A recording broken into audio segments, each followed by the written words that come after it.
Good morning students. Last video में हमने study किया स्ट्रक्चर ऑफ हार्ट। तो हार्ट के अंदर 4 चैम्बर्स होते हैं और ईच चैम्बर जो है मसल्स का फॉर्म होता है, मसल से बना हुआ होता है। तो इस मसल के कॉन्ट्रैक्शन और रिलैक्सेशन से एक साउंड प्रोड्यूस होती है जिसे कहते हैं हम हार्ट बीट। तो ये जो हार्ट बीट है वो एक कैरेक्टरिस्टिक साउंड प्रोड्यूस करती है। उस साउंड को कहा जाता है लब डब साउंड। उस लब डब साउंड को स्टेथोस्कोप की हेल्प से ही लिसन किया जा सकता है, सुना जा सकता है। तो डॉक्टर्स जो है स्टेथोस्कोप का यूज़ करते हैं, उस साउंड को एम्पलीफाई करने के लिए यूज़ किया जाता है, ताकि उसकी वॉल्यूम जो है उसको इंक्रीज़ करने के लिए यूज़ किया जाता है। ये जो लब डब साउंड है तब प्रोड्यूस होती है जब वाल्स जो हैं क्लोज होती हैं, जब ऑरिकल्स और वेंट्रिकल्स के बीच में जब वाल्स जो हैं क्लोज होती है तब लब साउंड प्रोड्यूस होती है। और जब ब्लड वेंट्रिकल से पल्मोनरी आर्टरी और एओर्टा में जाता है, उसके बाद जब वाल्स की शटिंग डाउन होती है तब डब साउंड प्रोड्यूस होती है। और डॉक्टर्स इस लब डब साउंड को सुनने के लिए किसका यूज़ करते हैं? स्टेथोस्कोप का। स्टेथोस्कोप के अंदर देखिए कि एक क्या होता है, चेस्ट पीस होता है और 2 ईयर पीसेस होते हैं। ये चेस्ट पीस और ईयर पीसेस आपस में एक ट्यूब से कनेक्टेड होते हैं। तो आप घर पर भी एक अपना स्टेथोस्कोप प्रिपेयर कर सकते हो। उसके लिए आपको एक फ़नल की ज़रूरत है जिसका डायामीटर कितना होना चाहिए, 6 to 7 सेंटीमीटर, और 50 सेंटीमीटर आपको एक लॉन्ग ट्यूब चाहिए। आपने क्या करना है, एक रबड़ की शीट लेनी है। उस रबड़ शीट को फ़नल के अपर एंड पर स्ट्रेच करके लगा देना है, या फिर आप इसकी जगह पर एक बैलून भी यूज़ कर सकते हो और रबड़ बैंड की हेल्प से टाइटली उसके ऊपर फिक्स कर देना है। और जो स्टेम है फ़नल का, ये देखिए, ये जो स्टेम है उस पे आप क्या करेंगे, एक ट्यूब लगा देंगे जो कि 50 सेंटीमीटर लॉन्ग है। उसके बाद ये जो आपका क्या बन गया, ear piece, sorry chest piece, और ये आपका क्या बन गया, जो ट्यूब है दैट इज़ ईयर पीस।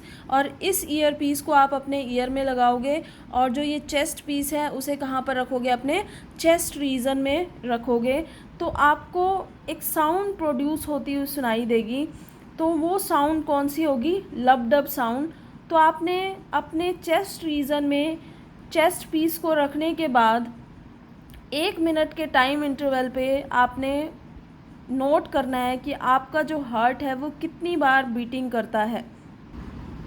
उसी तरह से आप रनिंग करने के बाद 4-5 मिनट्स के बाद आप नोट करो कि 1 मिनट में आपका हार्ट कितनी बार बीटिंग करता है। तो आप दोनों को कंपेयर करोगे।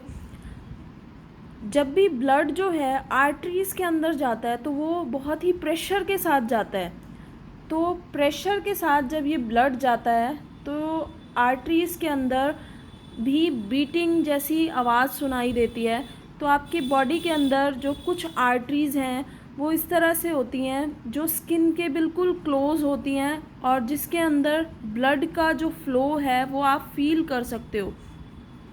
और हर एक हार्ट बीट एक पल्स है आर्टरी के अंदर, उसको जनरेट करती है।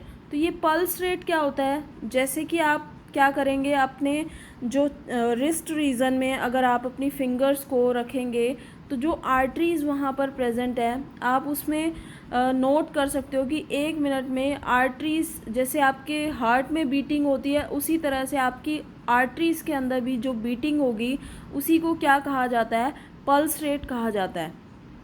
तो ये जो रिदमिक बीटिंग है वेरियस चैम्बर्स की हार्ट के, वो क्या मेंटेन करती है, ब्लड का सर्कुलेशन, और साथ ही साथ सब्सटेंसेस को भी ट्रांसपोर्ट करती है डिफरेंट बॉडी पार्ट्स तक।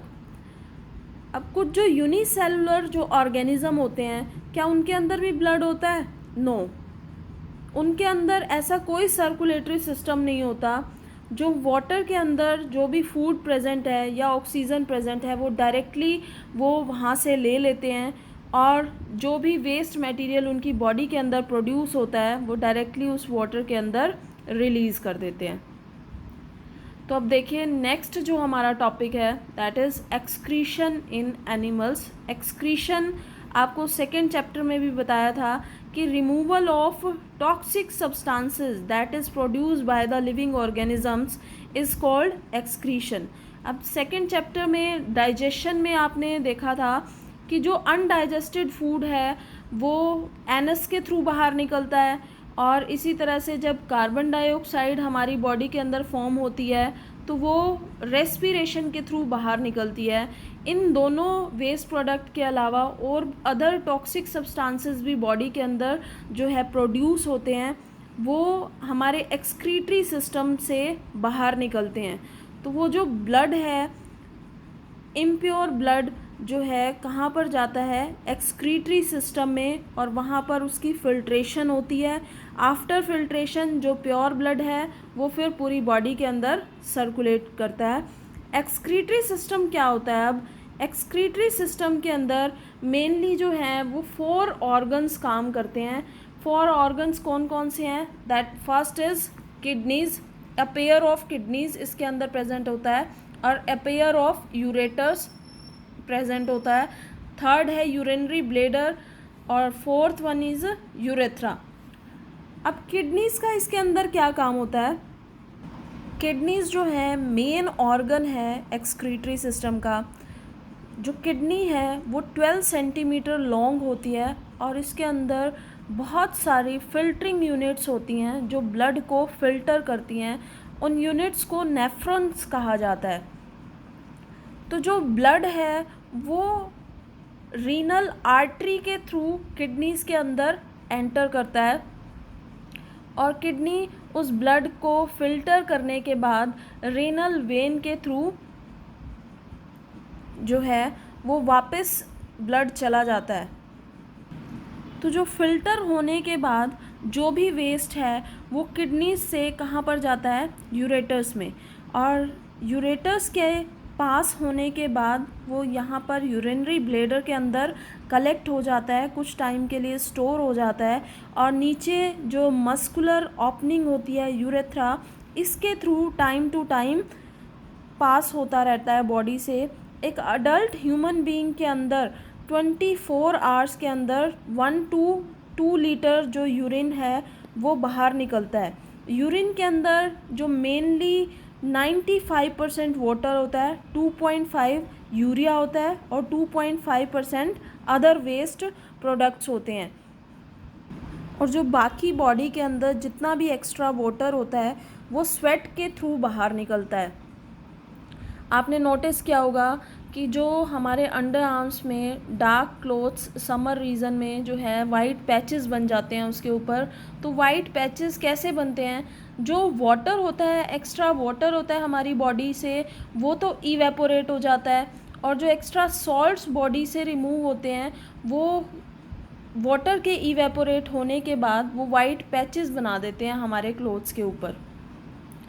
और क्या ये जो वाटर इवेपोरेट हो रहा है हमारी बॉडी के अंदर कोई और फंक्शन भी परफॉर्म करता है? यस, ये हमारी बॉडी को कूल कर देता है। आप जब भी आपको स्वेटिंग हो, स्वेटिंग होने के बाद आप नोटिस करना कि आपकी जो बॉडी है वो कूल हो जाती है। जो अदर एनिमल्स हैं, एक्वेटिक एनिमल्स हैं जैसे कि फ़िशेज़ हैं, वो डायरेक्टली जो अमोनिया उनकी बॉडी में रिलीज़ होता है वो डायरेक्टली वाटर के अंदर चला जाता है। और कुछ जो लैंड एनिमल्स हैं जैसे बर्ड्स, लिजर्ड, स्नेक, ये एक semi solid coloured compound produce करती हैं। तो हमारी बॉडी के अंदर भी जो मेजर कंपोनेंट है दैट इज़ यूरिया। कई बार जो पर्सन्स होते हैं, कुछ पर्सन्स की किडनी जो है उसके अंदर माल फंक्शनिंग हो जाती है, मींस कि वो प्रॉपर वे में वर्क नहीं करती, किडनी फेल हो जाती है, तो बॉडी के अंदर जो वेस्ट प्रोडक्ट्स है वो कलेक्ट होना स्टार्ट हो जाता है। इससे कि पर्सन की डेथ भी हो सकती है। तो उस सिचुएशन में डॉक्टर्स क्या करते हैं, टाइम टू टाइम उस पर्सन की डायलिसिस की जाती है कि जो भी वेस्ट मटेरियल उसकी बॉडी के अंदर कलेक्ट हो रहा है उसको टाइम टू टाइम रिमूव किया जाता है आर्टिफिशियल किडनी के थ्रू। तो उस प्रोसेस को कहा जाता है डायलिसिस।